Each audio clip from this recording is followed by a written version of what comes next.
Hi అండి అందరికీ. ఈరోజు టమాటా కొత్తిమీర పచ్చడి ఎలా చేసుకుందామో చూద్దాము. ఒక ప్యాన్ తీసుకుని అందులో ఒక 3 టేబుల్ స్పూన్ ఆయిల్ వేసుకుని టమాటాలు పచ్చిమిర్చి వేసుకోవాలి. అది బాగా ఫ్రై అవుతూ ఉన్నప్పుడు ఒక హాఫ్ స్పూన్ జీలకర్ర వేసుకోవాలి. టమాటా ముక్కలు మెత్తబడేదాకా మనం బాగా ఫ్రై చేసుకోవాలి. Either low flame or high ఫ్లేమ్లో ఫ్రై చేసుకోవాలి.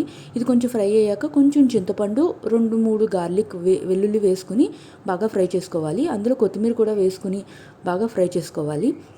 అది కొంచెం చల్లారాక మిక్సీ జార్లోకి తీసుకుని సాల్ట్ వేసుకుని మిక్సీ పట్టేసుకుంటే మన టమాటా కొత్తిమీర పచ్చడి రెడీ. ఇది ఇడ్లీలోకి చాలా బాగుంటుంది. దట్టు కొత్తిమీర చాలా హెల్దీ కూడా. అది మా అబ్బాయికి పెట్టిన స్నాక్స్ బాక్స్.